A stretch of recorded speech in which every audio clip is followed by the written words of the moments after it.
Kami resah dan sekaligus geram atas sikap tindak para pejabat, elit politik dan hukum yang mengingkari sumpah jabatan mereka. Mengimbau pemerintah dan aparat penegak hukum agar menjunjung tinggi prinsip keadilan, tidak tebang pilih, tidak mencederai demokrasi dan kebebasan berpendapat. Sekarang ini mulai menghilang satu persatu kejujuran, keterpercayaan, kemudian juga integritas. Menghimbau agar Presiden dan seluruh penyelenggara negara untuk kembali berpegang teguh pada standar moral dan etika dalam menjalankan amanah yang diembannya.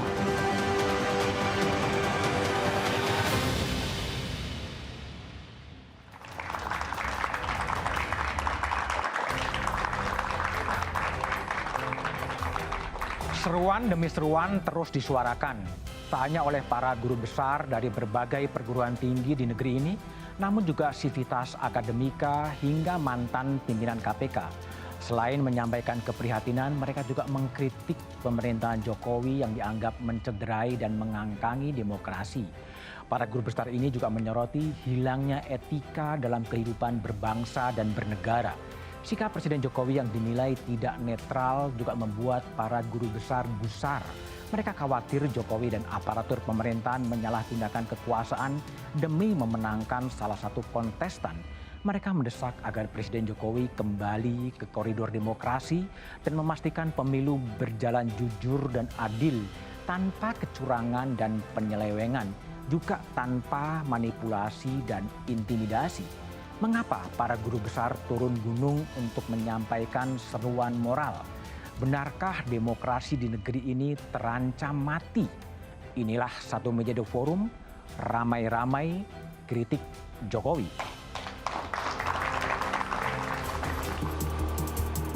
Kami cemas kegentingan saat ini akan menghancurkan masa depan bangsa kita. Seruan moral ini adalah sebagai bingkai dari seluruh moralitas bangsa ini untuk menjalankan demokrasi. Untuk tetap berada pada koridor demokrasi. Harus hadir sebagai pengayom, penjaga. Gelombang kritik dan seruan keprihatinan sivitas akademika dari berbagai perguruan tinggi terus bermunculan. Netralitas Presiden Jokowi dan aparatur pemerintahan menjadi sorotan jelang pencoblosan. Usai Jokowi menyatakan Presiden boleh berpihak.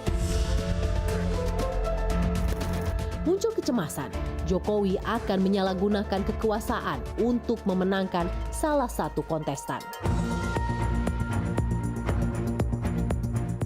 Seruan moral ini dimulai oleh para guru besar, dosen, mahasiswa, serta alumni Universitas Gadjah Mada Yogyakarta. Mereka menyampaikan petisi kepada Presiden Jokowi. Petisi berisi desakan agar sebagai alumni, Jokowi kembali ke jati diri UGM yang menjunjung tinggi Pancasila dan demokrasi. Kami menyesalkan tindakan-tindakan menyimpang yang justru terjadi pada masa pemerintahan Presiden Jokowi yang juga merupakan bagian dari keluarga besar Universitas Gadjah Mada atau UGM. Tak hanya UGM, guru besar, dosen, mahasiswa, dan alumni berbagai perguruan tinggi juga menyuarakan keprihatinan yang sama. Kami, warga dan alumni Universitas Indonesia, prihatin atas hancurnya tatanan hukum dan demokrasi. Hilangnya etika bernegara dan bermasyarakat, terutama korupsi, kolusi, dan nepotisme yang telah menghancurkan kemanusiaan serta merampas akses keadilan. Para guru besar dan sivitas dari berbagai perguruan tinggi ini mengingatkan agar Jokowi dan semua pejabat negara lainnya tetap berada pada koridor demokrasi. Seruan keprihatinan juga disuarakan mantan pimpinan KPK periode 2023 hingga 2029.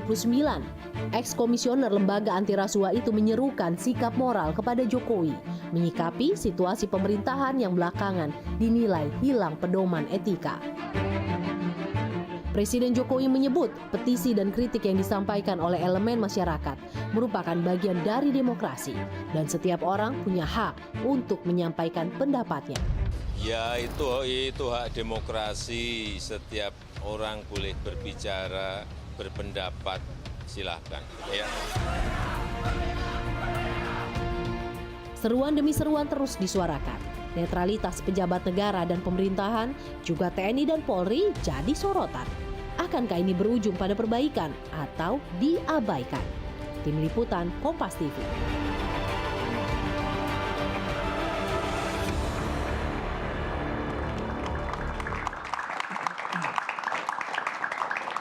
Ada kegelisahan, ada keresahan yang dirasakan oleh guru-guru besar dan guru-guru bangsa terhadap situasi negeri. Itulah tema yang akan saya bahas dalam satu meja The Forum malam ini. Telah hadir di studio dari ujung sebelah kanan ada Profesor Hakris Tuti Hakrisnowo, Ketua Dewan Guru Besar Universitas Indonesia. Malam, Prof. Tuti. Malam, Mas Kemudian Budiman. ada Prof. Susi Dwi Haryanti, Guru Besar Hukum Tata Negara Unpad. Malam, Prof. Susi.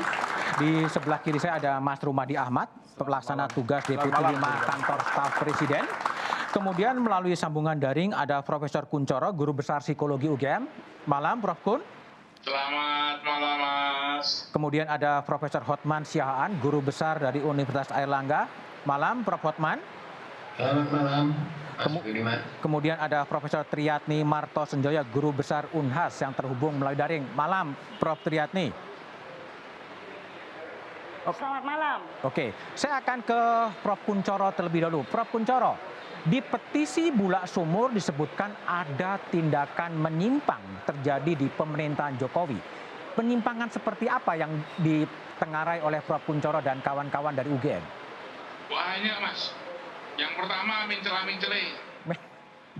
Kemudian? Itu tidak. Karena apa? Sebagai seorang kepala negara, itu sabdo pandito ratu, apalagi dia orang Solo. Gitu. Yang kedua, kasus MK. Itu sudah semuanya cacat. Gitu. Dan kasus MK itu sebenarnya mengajarkan pada kita bahwa hasil itu tidak pernah meninggalkan proses. Gitu. Kemudian yang berikutnya, dari situ, pembenaran-pembenaran. Jadi intinya banyak kebohongan-kebohongan yang dilakukan atas nama yang namanya bansos, atas nama yang namanya kampanye, tidak boleh kampanye, nama tidak boleh berpihak, tetapi semuanya dilanggar. Karena itulah apa? Kita dengan cinta kasih kita sebagai orang UGM, karena semuanya kan orang UGM di situ. Ya. Karena itu kita jangan sampai nama baik UGM itu hancur. Karena itu apa? Kita ingatkan. Bahkan yang saya sakit itu adalah ketika kemudian dikatakan kita partisan berpihak. Kita berpihak pada siapa? Yang di nomor 01 itu ada Anies dan Muhaimin UGM. Kemudian di nomor 3 itu ada Ganjar Mahfud, itu UGM. Kemudian nomor 2 itu adalah ada representasi dari Gibran, namanya Jokowi. Saya kata representasi, gitu. Tapi ada juga di situ ada tokoh partainya. Itu ada misalnya Erlangga Tarto. Kemudian ada yang dibalik siapa Pak Jokowi, ada semuanya orang-orang UGM. Oke. Kalau semuanya tidak diingatkan, UGM yang hancur. Karena itu dengan bahasa kasih, ayo Pak Jokowi kita kembali ke nilai-nilai UGM dan jati diri. Ayo Pak Jokowi kita jalankan saja demokrasi Pancasila dengan baik sehingga tertolong. Tapi malah tanggapannya seperti itu. Jadi saya khawatir yang terjadi adalah malah menjadi semakin tidak karu-karuan. Jadi ini kekecewaan UGM terhadap alumni UGM Presiden Jokowi gitu, Prof. Kun? Betul sekali.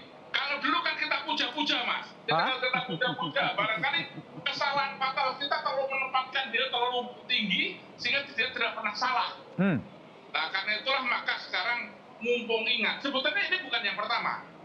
Pada bulan Oktober, Dewan Guru Besar UGM sudah membuat integritas dan budaya malu.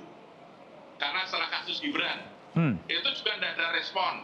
Kemudian Ben Gibran membuat Jokowi itu adalah alumnus yang paling itu saya tidak berani ngomong itu. Itu terjadi baru sekarang ini. Baik, Prof. Kun. Saya ke Prof. Tuti ini dari Jogja, saya ke Jakarta terlebih dahulu ya. Depok. Ada di Depok, ya Depok. Oke, Depok. Ini Prof Tuti juga menyoroti etika kehidupan bernegara dan tatanan hukum yang hancur. Betul, hancur.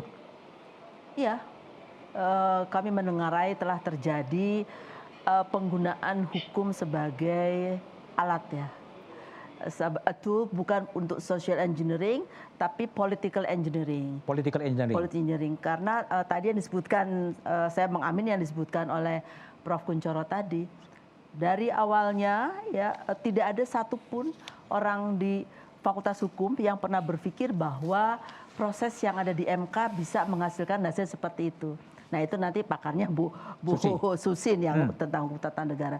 Tapi kami melihat bahwa etika itu, hukum itu dibuat seakan-akan tidak ada kaitan dengan etika. Ya, bahwa kalau sudah sesuai dengan hukum, maka etika itu tidak menjadi hal yang penting sekali. Padahal kita hidup di Indonesia ini kan selalu dari kecil kita sudah diajarin dengan etika. Ya, dan itu seharusnya juga menjadi salah satu bagian ketika kita melakukan proses legislasi, kan ada aturan hukumnya. Dan proses adjudikasi ketika di Mahkamah Konstitusi kan juga harus bicara soal etika. Dan ternyata diputuskan oleh MK-MK, oh mereka tidak beretika. Nah yang menjadi masalah adalah putusan tidak beretika, termasuk keputusan KPU itu kan nggak beretika. Tapi ternyata hasil putusannya tetap applicable gitu. Itu yang membuat kami orang-orang hukum merasa tertampar. Oke. Ya karena ilmu yang kami coba kembangkan, kami teliti dan kami manfaat untuk kebahagiaan masyarakat, ternyata bisa digunakan sebagai a tool of political engineering. Semacam rule by law ya? Ya. Oke. Kalau dari Makassar, Prof Triatni, ya apa yang sebenarnya dirasakan oleh Universitas Hasanuddin atau kalau tidak boleh menggunakan universitas ya Prof Triatni, apa yang dirasakan sebetulnya sampai juga menyuarakan petisi dari Makassar? Iya, kami jauh memang dari Jakarta, tetapi itu tidak berarti bahwa kami tidak mengikuti perkembangan negeri yang terjadi. Ya, jadi selama 9 tahun kita semua menyaksikan bahwa institusi-institusi negara ditabrak, institusi negara yang seharusnya ditujukan untuk memberi rasa keadilan kepada masyarakat, kemudian diobrak-abrik untuk dan direkayasa untuk tujuan kepentingan personal dari Presiden Jokowi. Jadi kita nggak bisa lagi berdusta walaupun semua koran-koran, semua media menyatakan bahwa tingkat kepuasan rakyat kepada Presiden Jokowi 80%, tetapi faktanya di akar rumput banyak sekali terjadi ketidakpuasan. Bagaimana mungkin tingkat kepuasan 80% tetapi suara dibungkam? Kalau tingkat kepuasan 80%, Presiden tidak perlu membungkam suara rakyat. Tingkat kepuasan 80%, rektor tidak perlu ditekan. Tingkat kepuasan 80% itu menunjukkan bahwa itu adalah hasil konstruksi dari istana untuk menipu masyarakat. Jadi saya tidak pernah percaya dengan tingkat kepuasan 80% dari rakyat setelah melihat kasus ini, di mana kemudian ya kita merasakan bahwa suara harus dibungkam, suara kita harus dibungkam, ya. Rektor-rektor diancam harus membuat video memuji-muji presiden, ya. Jadi seperti itu. Oke. Buat saya 80% tingkat kepuasan itu omong kosong. 80% omong kosong. Baik, Prof Triatni. Bu Susi, Prof Susi. Jadi kalau ini kan dari Jakarta, dari Jogja, dari Makassar, Bandung sekarang. Kalau Bandung dari Unpad melihat seberapa rusak sih apakah tatanan demokrasi yang dibangun pasca reformasi itu? Ya, terima kasih Mas Budiman. Ada dua hal yang mendasari mengapa Unpad pada akhirnya mengeluarkan seruan Pajajaran. Judulnya adalah Selamatkan Negara Hukum yang Demokratis, Etis, dan Bermartabat. Apa itu dua hal? Yang pertama adalah kami mengambil dari peribahasa Sunda, yaitu ngadek sacekna nilas saplasna. Artinya konsistensi ucapan dan perbuatan, menjunjung kejujuran dan kearifan. Itu yang pertama. Yang kedua, kami beranjak dari pola ilmiah pokok Unpad, yang sudah kami miliki dari tahun 1970-an. Dan pola ilmiah pokok UNPAD itu adalah bina mulia hukum dan lingkungan hidup dalam pembangunan nasional. Nah, akibat mengapa kita akhirnya mengeluarkan seruan, dua hal itu ditabrak. Ditabrak. Baik oleh presiden, penyelenggara negara yang lain, dan juga elit-elit politik.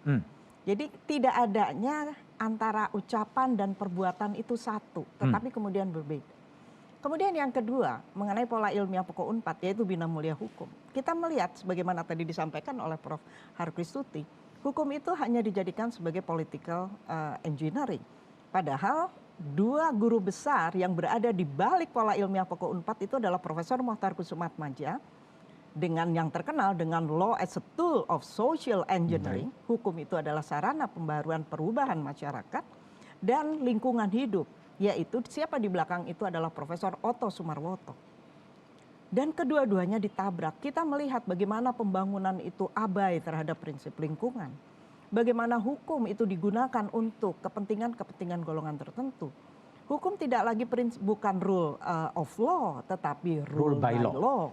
Dan bagaimana kemudian terjadi autocratic legalism, bahwa ketentuan-ketentuan hukum, aturan-aturan tertulis itu tidak ditujukan untuk melindungi rakyat, tidak ditujukan untuk mencapai kesejahteraan rakyat, tetapi hanya untuk kepentingan-kepentingan golongan tertentu. Dan kita melihat mulai dari beberapa tahun ke belakang, dimulai dengan pelemahan KPK, melalui Undang-Undang KPK yang kemudian diuji formil di Mahkamah Konstitusi dan itu ditolak. Kemudian kita melihat dengan kasat mata bagaimana Undang-Undang Ciptaker dibuat yang menegasikan partisipasi publik yang bermakna. Ketika diujikan di MK, MK mengatakan inkonstitusional bersyarat. Apa yang dilakukan oleh Presiden? Justru mengeluarkan Perpu Ciptaker.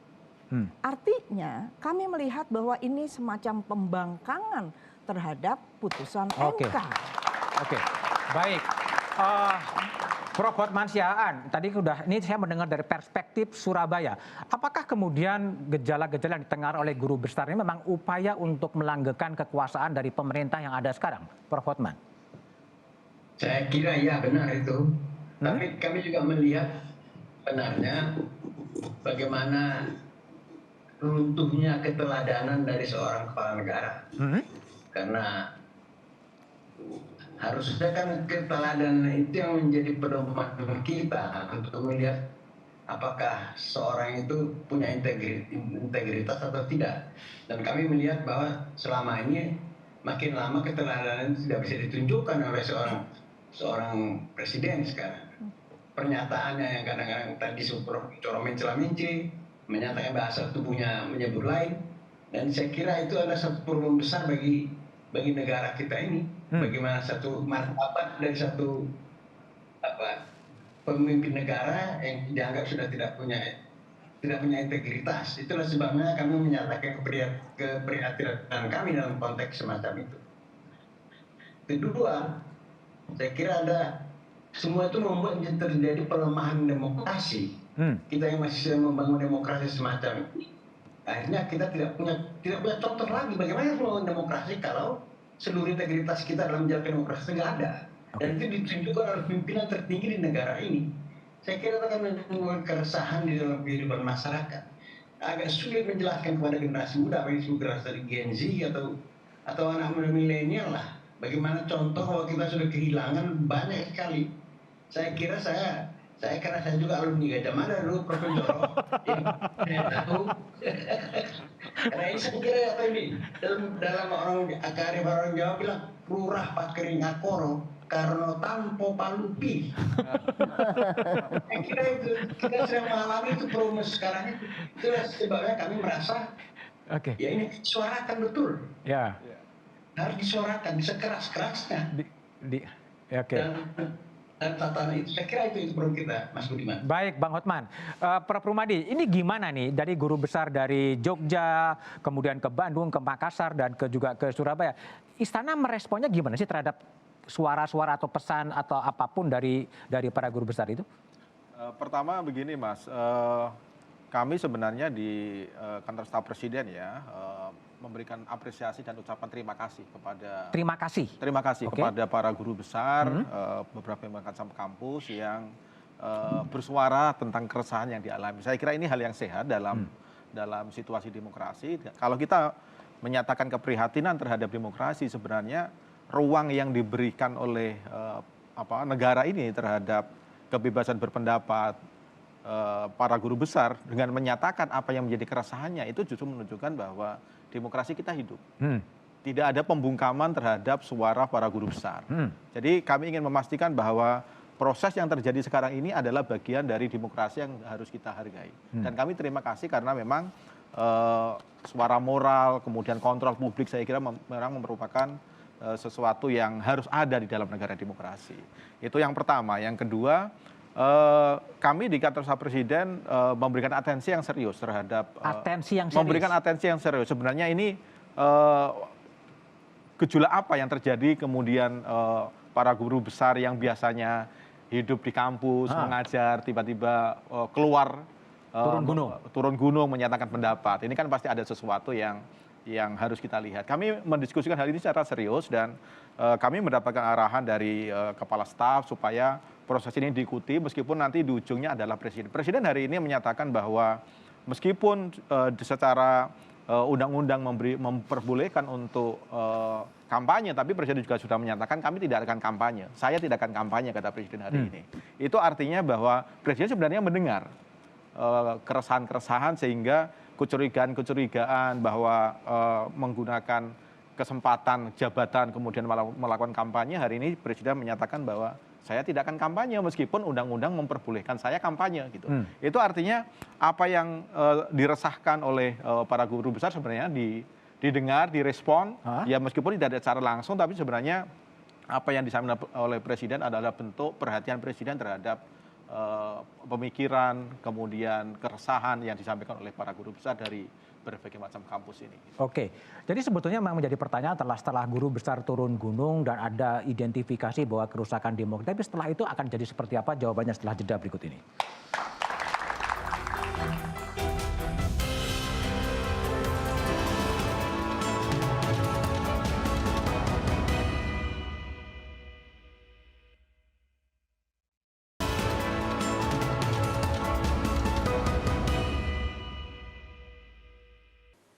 Demokrasi menurut kami adalah mendengar suara rakyat dan melaksanakannya. Oleh sebab itu, kenapa setiap hari kami datang ke kampung-kampung, datang ke pasar-pasar, datang ke bantaran sungai, datang ke petani, datang ke tempat pelelangan ikan, karena kami ingin mendengar suara rakyat. Prof. Kunchoro, itu adalah pernyataan calon Presiden Jokowi di 9 Juni 2014 dalam debat presiden. Demokrasi adalah mendengarkan suara rakyat dan mendengarkan dan melaksanakannya. Prof. Kun menanggapinya gimana? Itu dulu. Oh. Sekarang? Sekarang sudah lah, tadi kata mencela-mencela itu di sini nih. Tidak ada satu pegangan yang jelas. Saya setuju kalau itu kembali kepada mereka seperti itu. Jadi mendengar suara rakyat, gitu. Rakyat adalah Tuhan, gitu. Tapi kalau misalnya sekarang kemudian rakyat dicegahnya digunakan manfaatnya, kan dari UGM menyampaikan sesuatu itu kan tadi seperti ada kan dari Unhas, ini kan menyangkut masalah rasa keadilan. Dan selalu kemudian dikatakan bahwa mereka tidak melanggar hukum tertulis yang lebih pegangan. Padahal pegangan kita tidak selalu hukum yang tertulis. Dan yang terjadi adalah nanti akan tidak berlaku yang namanya norma adat dan sebagainya tidak berlaku. Kenapa? Karena selalu yang dibenarkan adalah yang tertulis. Ini rusak hukum kita. Oke, baik Prof. Kun. Prof. Tuti, jadi memang Prof. Tuti atau UI juga melihat ada perubahan dari cara Presiden Jokowi memerintah ketika dulu masih calon presiden dan sampai sekarang berubah sebetulnya. Saya kira itu sudah sangat kasat mata ya. Kalau kita melihat di awal-awal itu yang kita ukur misalnya adalah bagaimana cara masyarakat itu mengapresiasi. Di awalnya itu kan sampai ada kalau diboyong ke istana gitu ya, masyarakat kelihatan tuh sangat bahagia dengan pesta yang baru sekali itu terjadi di Indonesia kan.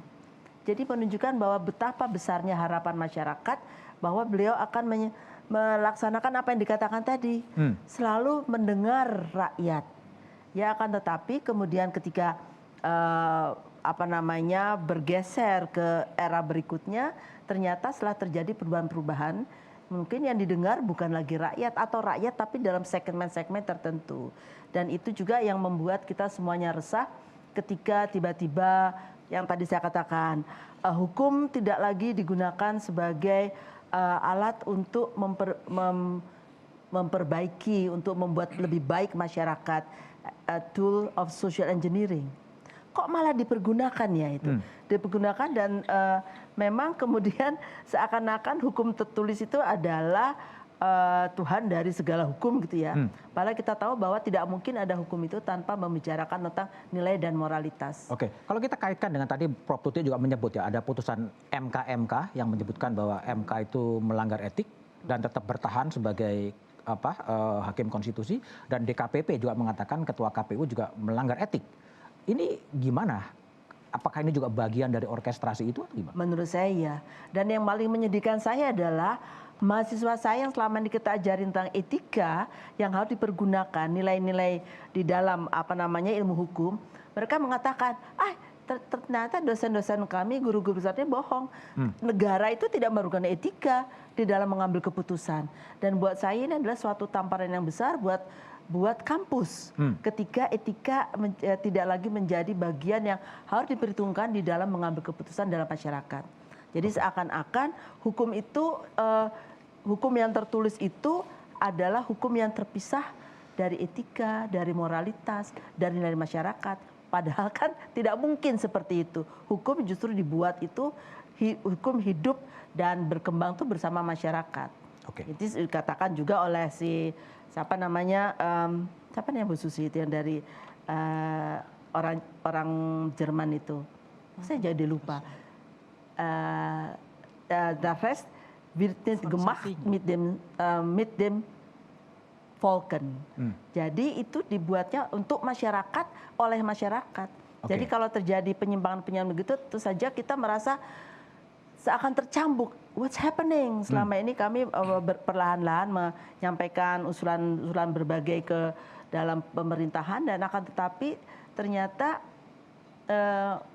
sayangnya kami acap kali dianggap sebagai buzzer-buzzer belaka gitu. Buzzer-buzzer belaka. Jadi kan sedih sekali loh, kita udah sekolahnya lama, udah ngajarnya lama, nelitinya lama. Ternyata kita tidak ada bedanya dianggap dengan buzzer-buzzer. Buzzer dan influencer ya. Prof. Susi ya, kalau kita lihat legitimasi pemilu ya, setelah kemudian ketua KPU-nya pun kemudian disebutkan oleh Dewan Kehormatan Penyelenggara Pemilu melanggar etik. Ini ke depan akan jadi seperti apa dalam problem pemilu 2014 nanti? Iya, inilah salah satu 2024. Saya teringat Pak JK mengatakan ini adalah pemilu yang terburuk ya semenjak reformasi. Ataupun juga Pak Mahfud mengatakan pemilu yang brutal. Dan ini kan entry point-nya ini dari putusan MK 90 itu. Yang kemudian juga terbukti bagaimana putusan dari DKPP. Semuanya melakukan pelanggaran etik. Nah, ini yang dikhawatirkan bahwa pemilu itu menjadi kehilangan legitimasi. Mereka yang berkuasa boleh saja mengklaim bahwa kami punya legitimasi hukum. Oke, Anda punya legitimasi hukum, tapi di mata kami tidak ada legitimasi moral. Padahal ini kan sangat penting karena kita ingin pemilu yang berintegritas, pemilu yang bermartabat. Karena apa? Karena kita menginginkan apa yang kita katakan sebagai sistem pemilihan umum yang berkeadilan. Dan sistem pemilihan umum yang berkeadilan itu adalah sistem pemilihan umum di mana aturan-aturannya itu menjamin bahwa rakyat dapat melaksanakan hak pilihnya. Kemudian juga penyelenggara pemilihan umum itu tunduk bukan hanya pada ketentuan-ketentuan tetapi juga pada etika-etika. Kemudian juga penegakan hukum yang adil. Nah, ini adalah yang menjadi persoalan. Padahal pemilihan umum itu merupakan salah satu instrumen yang paling penting dalam rangka demokrasi. Bagaimana kalau pemilihan umumnya cacat, pemilihan umumnya tidak mempunyai legitimasi moral, apakah kita masih dapat katakan bahwa demokrasi di Indonesia baik-baik saja? Jangan-jangan ini menunjukkan Demokrasi from stagnation to regression. Regression, oke. Saya ke Prof. Triatni di Unhas. Dalam pernyataannya Unhas mengatakan bahwa harapannya adalah KPU dan Bawaslu itu bersikap profesional dan kemudian independen. Kalau saya kaitkan dengan vonis dari DKPP yang ketua KPU-nya melanggar etik dan komisi melanggar etik, bagaimana mengharapkan atau memulihkan agar KPU itu bisa profesional dan independen? Prof. Triatni. Iya, jadi kan kita sudah tahu bahwa apapun hasil keputusannya, kalau MK melanggar etik, KPU melanggar etik, tetapi Presiden jalan terus. Jadi kalau kita nggak bisa berharap, saya kira kita nggak bisa berharap lagi kepada Pak Jokowi. Mengapa nggak bisa berharap? Karena kita tahu presiden kita ini suka berbohong. Berbohong. Kalau bilang tidak mau cawe-cawe, itu artinya dia akan cawe-cawe. Oke. Ya. Jadi belum pernah kan kita punya presiden seperti itu. Baik. Nah, bayangkan seorang kepala negara berbohong, maka nanti menurun ke daerah-daerah terkecil. Kita akan punya pejabat-pejabat yang menganggap bohong itu tidak apa. Oke. Mungkin berbeda pandangan ya. Tapi oke, saya ingin minta pandangan Prof. Rumadi terlebih dahulu. Ya. Ini gimana Istana merespon berbagai kritik-kritik dari para guru besar? Gimana? Ya, seperti yang tadi saya katakan Mas, bahwa kritik bagi kami ini adalah vitamin. Jadi kami sama sekali bukan anti kritik. Faktanya juga Prof. Susi, Prof. Tuti yang memberikan kritik juga bisa dilakukan secara terbuka. Bagaimana mungkin misalnya Prof. Kuncoro mengatakan berubah-ubah. Bukan hanya berubah-ubah, mencela-mencela. Misalnya Presiden katakan mencela-mencela, itu kalau bukan negara yang memberikan kebebasan berpendapat, apalagi mengekspresi kayak gitu, dan Prof. Kuncoro juga nyaman-nyaman saja, tidak ada persoalan diintimidasi segala macam gitu. Jadi kami bukan anti kritik. Kemudian begitu. Jawabannya saya diintimidasi itu apakah artinya bukan itu yang akan dilakukan, Mas? Jawabannya seperti itu gitu loh. Oke, baik Prof. Biar Pak Rumadi dulu. Saya justru ingin menunjukkan bahwa inilah bagian dari demokrasi yang harus kita hargai bersama. Demokrasi Jadi, seperti itu artinya ancaman, Anda mengancam itu. Oke. Sama sekali bukan, Prof. Bukan, Prof. Oke, biar Prof. Sama sekali bukan. Jadi justru ini menunjukkan bahwa inilah situasi di mana demokrasi itu terbuka. Kami bukan anti kritik. Kami juga tidak kemudian mendenial semua yang dikatakan para guru besar itu salah. Misalnya enggak. Jadi kami tetap informasi kami olah, kemudian pada level mana, pada bagian-bagian mana, dan kita melihat situasi seperti yang sekarang ini terjadi, misalnya menjelang pemilu, ini kan kontestasinya sudah luar biasa. Tapi apa persisnya yang mau dikerjakan oleh Istana setelah guru besar itu bersuara, selain mendengarkan, apa yang mau dikerjakan? Ya, hal-hal yang memang terkait dengan kebijakan, ya, kebijakan langsung, itu pasti kami pertimbangkan. Tetapi kalau terkait misalnya soal putusan etik MK misalnya, kemudian yang KPU yang kemarin, ini justru bagi kami melihat bahwa mekanisme penegakan etik itu ada, faktanya kan ada, MK ada, DKPP ada. Terlepas dari putusan MK itu tidak mempengaruhi putusan MK, putusan DKPP tidak mempengaruhi apa yang dilakukan oleh KPU, itu kan karena memang normanya begitu. Jadi kalau misalnya putusan MK kalau misalnya hakimnya terbukti melanggar etik, putusannya harus ditinjau ulang misalnya. Silakan aja para ahli hukum membuat norma itu. Kan faktanya enggak gitu. Jadi menurut saya bukan tidak ada penegakan etik, justru dengan adanya MK, dengan adanya DKPP menunjukkan bahwa etik itu sesuatu yang kita junjung bersama. Oke. Setelah guru besar bersuara dan Istana kemudian menurut Mas Rumadi adalah ingin mendengarkan, lalu selanjutnya akan bermuara kemana suara-suara kritis dari kampus itu? Jawabannya setelah jeda berikut ini.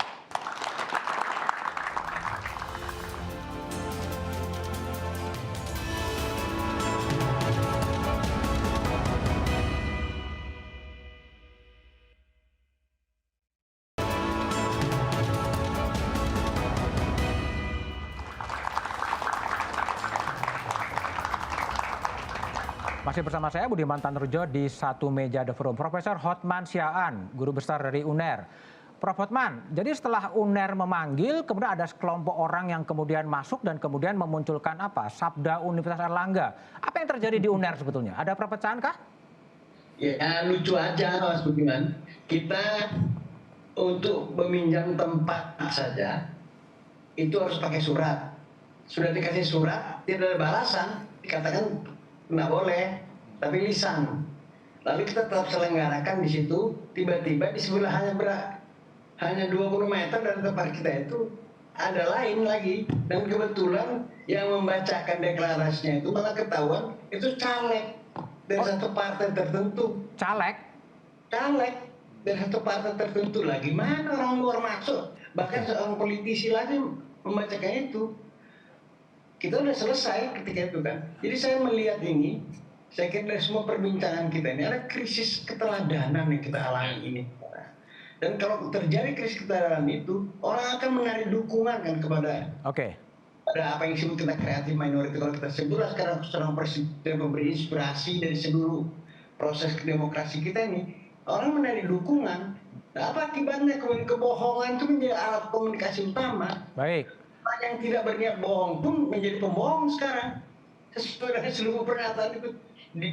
Kita sudah lihat beberapa tokoh lah yang dulu menyatakan menolak ini macam-macam, sekarang berubah dengan mudah saja tanpa rasa bersalah itu.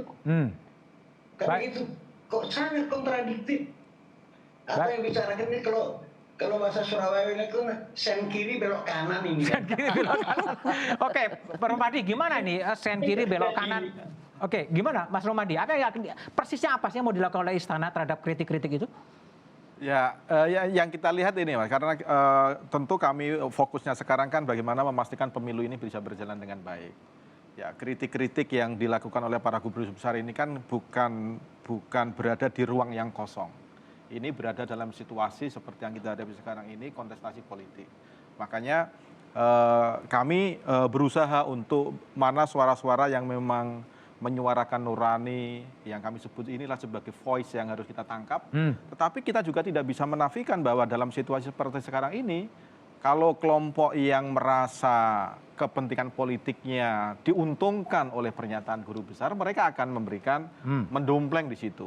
Tapi kelompok yang merasa tidak diuntungkan dengan pernyataan itu, kemudian memberikan suara yang berbeda. Jadi apapun yang disuarakan ini, meskipun para guru besar kami tahu bahwa ini adalah suara nurani, ini adalah suara dari hati yang paling dalam kecintaan pada negeri misalnya. Tetapi kini kita tidak berada dalam ruang kosong. Baik. Makanya kami ingin melihat secara hati-hati mana yang noise, mana yang voice. Dan ini ya kami lihat bagaimana implikasinya terhadap pelaksanaan pemilu. Suara guru besarnya noise atau voice? Menurut saya ini yang dompleng itu tadi ini voice. Ini voice. Saya melihat ini voice. Cuman di luar itu juga ada kelompok-kelompok yang memang membuat noise dari situasi ini. Itulah yang menurut yang kami lakukan dan kita hati-hati untuk melihat itu. Prof. Kuncoro, jadi suara nurani dan Presiden Jokowi juga kemudian telah merespon itu adalah hak demokrasi. Silahkan kemudian berpendapat. Apalagi yang kurang? Itu kan hanya lip service saja. Mereka tadi dinyatakan tidak kalangan itu tidak di ruang kosong, gitu. Kita tugas utama sedang pemilu, tapi tidak pernah mendengarkan bahwa kisi-kisi seperti ini.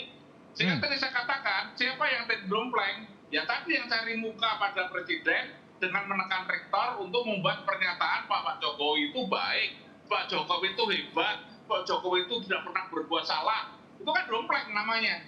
Maaf seperti itu, saya berulang kali saya menyatakan, kami sebagai guru besar tersinggung. Kenapa? Kami itu menegaskan, dengan mahasiswa saya ngomong, kita boleh salah, tapi tidak boleh berbohong. Kalau sekarang terjadi seperti ini, pada pertanyaan saya, ada mahasiswa tanya saya, Pak, apakah politisi itu boleh berbohong? Presiden itu boleh berbohong? Kenapa kita tidak boleh berbohong? Seperti apa yang akan terjadi? Baik. Ini persoalan yang tadi disampaikan, ini harus menjadi dasar. Saran kami coba apa? Pak Jokowi berbicara dengan hatinya. Apakah dia sudah berbuat adil belum? Contoh, kalau dia tadi dengan sebelum ada kampanye itu mereka makan siang bersama bertiga. Tapi sekarang makan hanya kelompok dengan kelompok-kelompok tertentu. Di sana lagi Itu pakai duitnya siapa? Dan dipamer-pamerkan. Kenapa tidak? Dan itu dipamer-pamerkan Pak Kuntoro. Dan itu dipamer-pamerkan. Dan merasa tidak merasa salah. Nggak ada rasa salah sebetulnya. Baik, Prof. Kuncoro. Prof. Tuti, saya ingin tahu, setelah UI atau Dewan Guru Besar UI menyampaikan petisi atau keprian, ada intimidasi terhadap Prof. Tuti dan koleganya gitu? Alhamdulillah setelah kami mendeklarasikan tidak ada. Ya mungkin karena kami tinggalnya di Jakarta, di Depok ya. Di Depok. Ya akan tetapi beberapa teman-teman itu dari daerah cerita yang sudah banyak di media bahwa mereka diminta untuk menyatakan bahwa Pak Jokowi itu berhasil. Saya tidak menegasikan bahwa Pak Jokowi banyak melakukan perubahan, pembangunan. Kami setuju itu. But it was in the past. Yang sama saat ini tuh yang menjadi masalah. Kan kita tidak pernah mempersoalkan, wah Pak Jokowi kerjanya jelek, kemarin-kemarin kita nggak pernah. Yang kita persoalkan adalah kok sekarang itu terjadi ada, kalau bahasa Prancisnya, wale nggrembiang gitu ya. Wale nggrembiang. Wale nggrembiang itu berbalik. Dari orang yang tadinya mendengar rakyat, tiba-tiba sekarang yang didengarkan cuma kelompok tertentu saja. Yang kemudian menimbulkan adanya peristiwa-peristiwa di Mahkamah Konstitusi dan di lain-lainnya itu adalah menunjukkan bahwa apa memang sudah berhenti sih mendengar rakyat. Yang buat saya itu adalah salah satu kelebihan beliau di awalnya. Ya, jadi semua program-programnya adalah untuk rakyat, itu membuat rakyat senang. In the beginning. Ya, tapi kemudian Anda itu ada wale nggrembiang. Kenapa wale nggrembiang? Ya teman-teman ahli politik lah yang tahu kenapa ini terjadi. Baik. Ya baik, jadi kemana sebetulnya keresahan-keresahan dari guru besar ini akan bermuara dan bagaimana nasib pemilu 2024? Jawabannya setelah jeda berikut ini.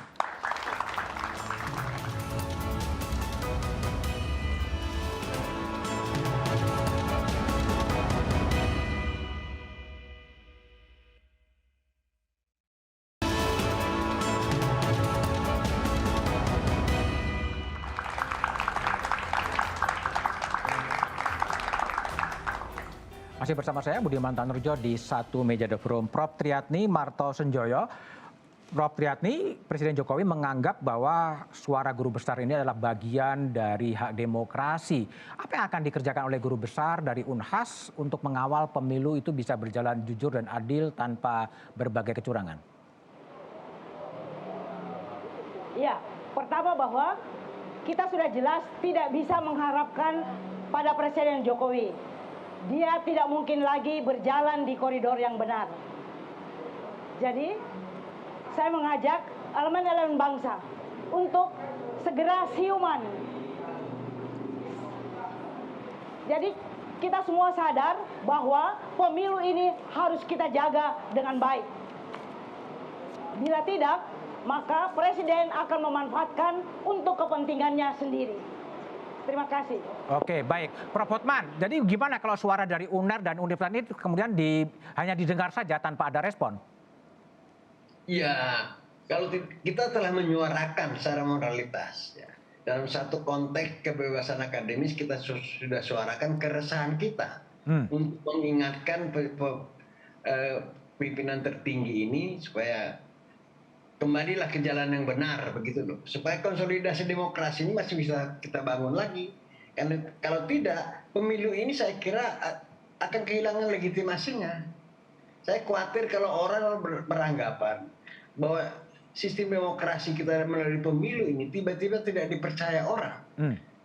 Dan bagaimana kekuasaan yang kira berjalan yang sebagai pemenang pemilu itu bagaimana dia menjaga kekuasaannya kalau legitimasinya sendiri. Dan kita sudah tahu sekarang kan proses kata-kata menyatakan ada produk gagal reformasi, ada anak haram konstitusi. Kalau itu berjalan sepanjang kekuasaan, kalau menjalankan kekuasaan, saya kira keabsahan dan legitimasi itu kembali lagi kemudian kita nggak punya percontohan yang baik. Bagaimana seorang politisi yang benar, bagaimana seorang kepala negara yang benar. Kalau kita sekarang ngomong, kita anti korupsi, adakah kita bisa memberi contoh siapa tokoh yang bisa kita katakan dia betul-betul tidak pernah korupsi. Kan nggak punya kita.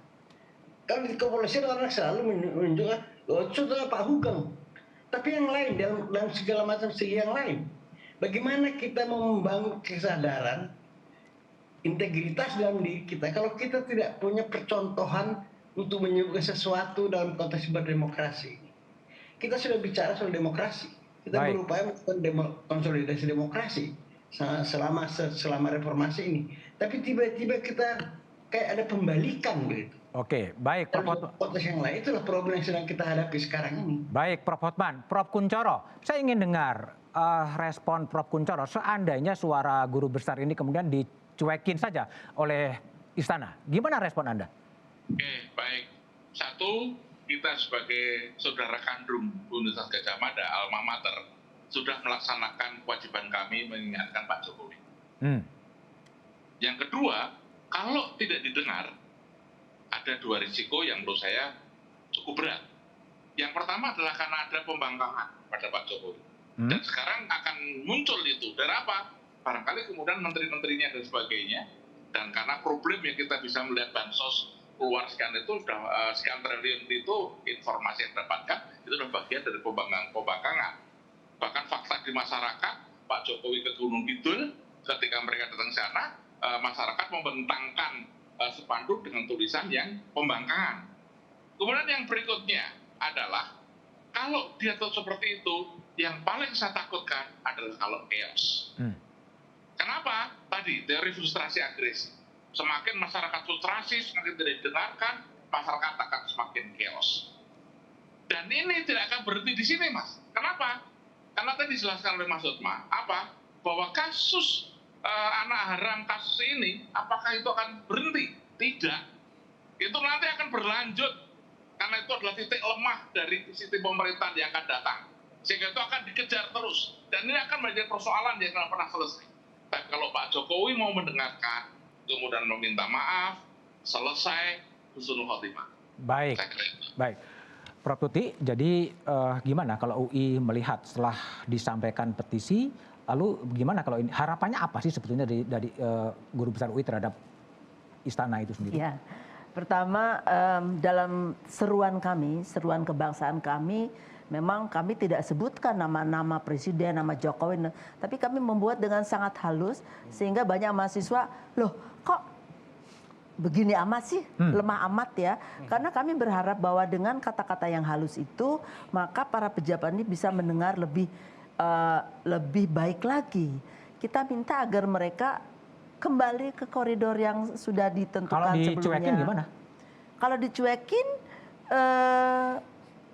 itu ada tuh. Kalau dicuekin, Anda udah berusaha, apa ya, masa kita suruh berdoa saja. Kan ada begitu kan di dalam. Tapi buat saya sangat tidak berharap bahwa kita akan seperti angin lalu saja. Tadi kalau kita lihat memang Pak Jokowi mudah-mudahan tadi sudah bikin itu kan statement berhenti kampanye, ya. Dan saya berharap itu diwujudkan, bukan hanya disampaikan. Nanti Pak Rumadi yang bertugas untuk memastikan bahwa itu diwujudkan oleh Presiden. Dan kemudian tidak berhenti di situ. Menurut saya Pak Jokowi cuma mengatakan kepada para menteri-menterinya itu, mbok kalian berhenti membuat narasi-narasi yang mendegradasikan kampus dan yang menunjukkan bahwa pejabat itu tidak perlu netral. Itu ada aturannya loh di Undang-Undang Pemerintahan dan juga di Undang-Undang Pemilu. Mereka tuh sekarang melayani siapa? Melayani paslon atau melayani kita rakyat-rakyat ini yang bayar pajak. Baik. Prof. Susi, jadi kalau Prof. Susi, apa sih yang diharapkan oleh Prof. Susi dari respon dari pihak istana setelah petisi ini muncul? Ya, saya ingin memulai dengan kalimat, apakah kita masih bisa menolerir ketidakpuasan dan kepuasan yang dapat berdampak negatif terhadap manusia dan kemanusiaan? Tentu kita tidak bisa menolerir lagi. Dan kenapa kita tidak bisa menolerir lagi? Karena ini semuanya bersumber dari lemahnya etika penyelenggaraan negara. Satu perbuatan itu secara moral dikatakan baik apabila dia dipandang sebagai sebuah kewajiban untuk menjalankannya. Dan kewajiban dan ketika siapa yang bisa menilai itu, yaitu etika. Tetapi ketika terjadi percampuran berbagai hal, maka kita akan bingung apakah ini kewajiban ataukah ini untuk kepentingan diri sendiri atau self interest. Persisnya respon dari Prof. Tuti Oleh terhadap karena istana itu, respon yang saya inginkan adalah karena otoritas, karena keberhasilan penyelenggaraan negara ini, legitimasi kepemimpinan itu ada di tangan penyelenggara pemilu dan otoritas negara. Maka saya ingin menyampaikan sebagaimana yang tadi disampaikan oleh Prof. Tuti, Presiden sebagai kepala negara, sebagai kepala pemerintahan harus secara clear mengatakan kepada para bawahannya, kepada para pembantunya, baik Menteri, TNI, Polri, untuk mengatakan stop. Stop apa? Memberikan komentar-komentar yang mendegradasi kampus, mendegradasi dunia perguruan tinggi. Dan itu dinyatakan di dalam ditindaklanjuti oleh perbuatan-perbuatan konkret. Kalau masukannya seperti itu tapi diabaikan? Kalau itu diabaikan, maka rakyatlah yang akan menentukan pilihan. Yang akan menentukan. Pada akhirnya rakyatlah yang akan menentukan. Prof. Rumadi, sudah banyak harapan. Gimana Anda merespon harapan dari guru besar ini? Kami senang dengan respon dari guru besar semuanya. Kami sangat menghargai dan terima kasih sudah memberikan mengingatkan pemerintah. Ini saya kira hal yang memang harus terus menerus kita buka ruang-ruang seperti ini. Itu yang pertama. Kemudian yang kedua, kalau yang terkait dengan pemilu sekarang ini sudah berjalan, kita tidak mungkin mundur untuk pelaksanaan pemilu meskipun berbagai macam dinamikanya kita sudah tahu. Pada ujungnya nanti masyarakat yang akan menentukan, rakyat yang nanti akan menentukan di tanggal 14 Februari nanti. Tapi saya juga berterima kasih kepada semuanya masyarakat, mari bersama-sama untuk menjaga dan memastikan pemilu ini bisa berjalan dengan jujur, tidak ada intimidasi dan lain sebagainya. Gitu. Tapi respon persis konkret dari istana menanggapi kegelisahan guru besar itu sebenarnya apa? Kalau yang tadi yang saya sampaikan Mas, bahwa kalau yang terkait dengan hal-hal yang kritik terhadap kebijakan misalnya, implementasi kebijakan, kami melihat pada aspek mana bisa diperbaiki. Tapi kalau yang terkait dengan misalnya soal etik segala macam tadi kan yang diputuskan Mahkamah Konstitusi segala macam, ini kan prosesnya sudah jalan. Tidak mungkin kita menghentikan proses pemilu. Kalau proses pemilu sampai berhenti, ini justru cost-nya terlalu tinggi untuk bangsa ini. Etik itu bansos itu etik, Mas. Oleh karena itu, kalau yang terkait dengan tadi itu ya, soal kebijakan, kritik, ini politisasi segala macam, kami sangat terbuka melihat, mendengarkan semua masukan-masukan itu. Jadi jangan dikira bahwa kami menutup telinga, menutup hati dengan semua kritik. Enggak, kami mendengarkan, memberikan apresiasi termasuk yang disampaikan oleh Prof. Kuncoro dengan berapi-api, kami menghargai Prof. Jadi jangan khawatir kemudian kami marah dengan kritik-kritik itu, enggak. Baik. Dan kami memastikan bahwa kritik ini bukan tidak ada artinya. Ini ada artinya. Bagi bangsa ini sangat berarti. Baik, Prof. Rumadi, Prof. Tuti, Prof. Triatmi, Prof. Hotman, dan Prof. Kuncoro, terima kasih telah bergabung di Satu Meja The Forum.